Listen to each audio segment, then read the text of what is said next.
What's good, nerd? So if you're new here, I'm Tommy, and I like talking about tech and like advertising and things like that. But I am an avid user of Arc Browser, and I've been using it for about 2 years now since it first came out. I've been a little bit disappointed because I got this letter from the new Arc update about what they're doing, and so MKBHD just put out a podcast with Josh Miller, who is actually the CEO of Arc Browser and the founder. So this letter is from Josh Miller in the browser company, but it's also from Josh Miller.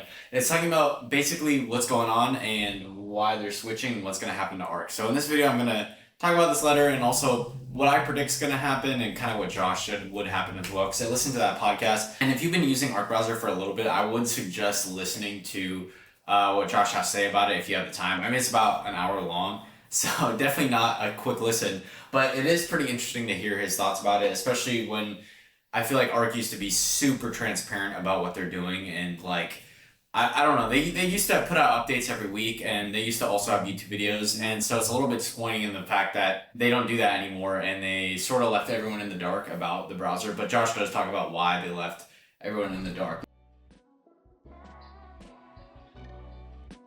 Am I switching away from Arc?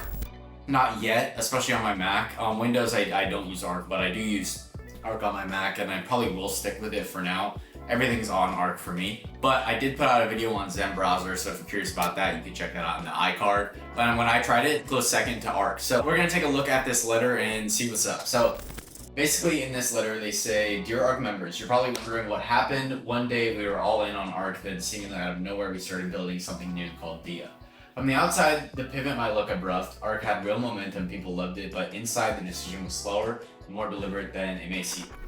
Decision was super abrupt, and they also didn't really tell people that they're stopping development, but Arc every week releases updates and they would tell you what the new features were, and they sort of just stopped releasing new features at some point. So every time there's a new update, in fact there was an update today, all it does is update to the newest version of Chromium.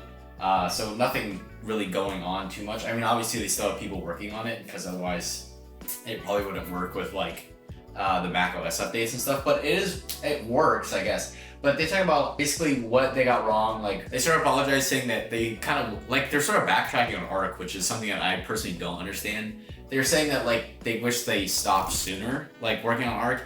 And I don't know if I necessarily like I don't agree with that at all. Like I think Arc as a browser is actually pushing forward like into features that people actually want to see, if that makes sense. I mean, they were right in their original advertising saying that browsers haven't really innovated, and it was a big issue. Like the tabs, like people would have too many tabs. I would have too many tabs, and I've been using Arc for like 3 years, super consistently. I mean, it's been my only browser.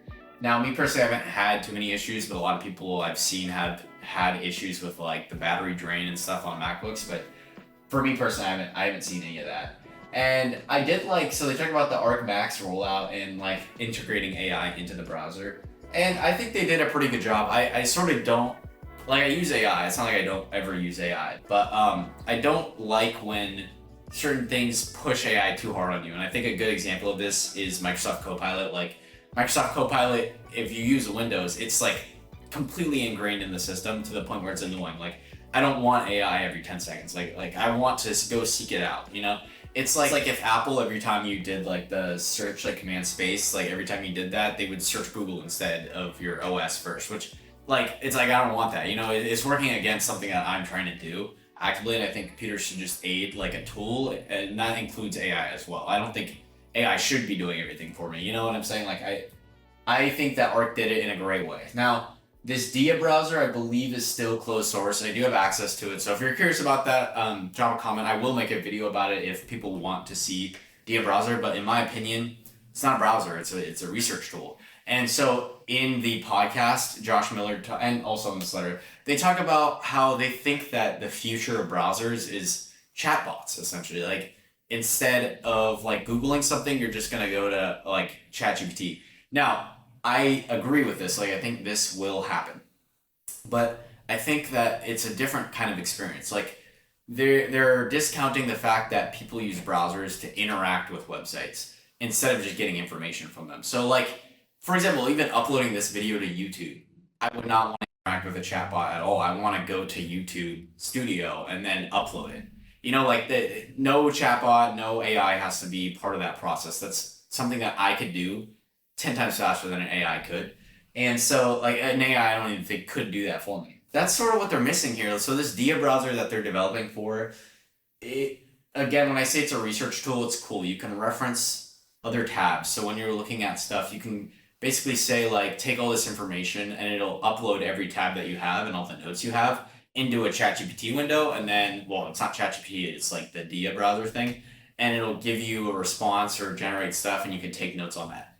Great for researching, but not really for anything else. And there's another browser called Perplexity that I think does a great job at this, which is that it's able to use AI and not use AI. Like if I look up the address for something, I don't want a language model finding that. I want it to scrape the Google page or scrape the address from somewhere from a database. That way it's the real address and not like a hallucinated address. And Perplexity does that. And I think that Dia is trying to become what Perplexity is, but I think it just could be a website or they can integrate it into Arc, but I don't really see why they would stop developing Arc. Now, I do agree with Josh. He also says in this letter that they think they've pretty much stopped like developing Arc. So I think like they have all the features that they would ever want in Arc, so they're going to keep it that way. And I do agree with that. Like I think that they are at a point where I don't really need to see new features every week. Now I talked about this in my Zen browser video, but the Zen browser has a mod store, so people can develop for Zen browser. You can add the extensions and mods onto it. I think that's a better way to do it because there's features that Arc would release and people wouldn't like them. And so they would do like Twitter polls to figure out like what the best features for people are and what people didn't like.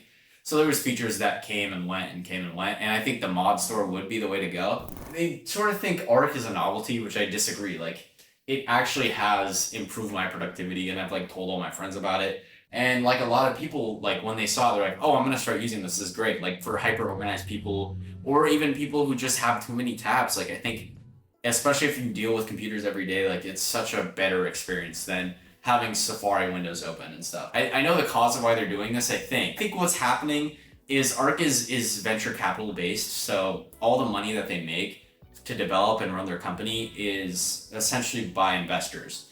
And so the investors see the word AI. They see like, oh, it's an AI browser. They see the numbers in the future versus what Arc browser is now.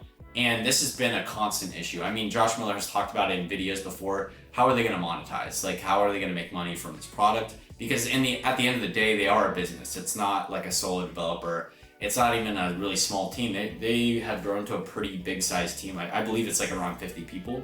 I think what they're doing now is developing an AI browser. So I'm curious to see what will happen. I don't think Arc is done. Like I think Arc is still gonna be around. Like I'm gonna continue to use Arc. I'm not gonna be happy about it. But anyway, these are just my thoughts, like some of the things I was thinking while reading this, because I've been using Arc and like I'm pretty active in it. So, and I use Dia too.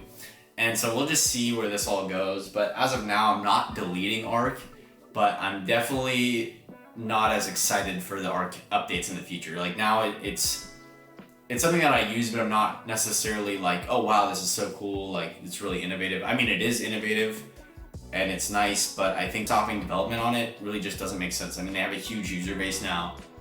People online talk about it all the time. I mean, granted that I might be biased in that because I've seen a lot of this stuff on it, but I don't know why they would stop development aside from just investors telling them to. And I think that's probably what is happening. But if you're curious to hear these thoughts from Josh Miller himself, be sure to watch that MKBHD video, or it's on his podcast, the Big Fun Podcast, or just read this letter. I'll link it in the description down below. And if you cared about my thoughts, I don't know why you would, but if you cared about them, be sure to drop a subscribe down below. I make more conceptual tech videos, a little bit higher production quality. But yeah, I just want to hop on here and talk about this since it's so relevant to right now. I mean, they just released this like last week. So, yeah.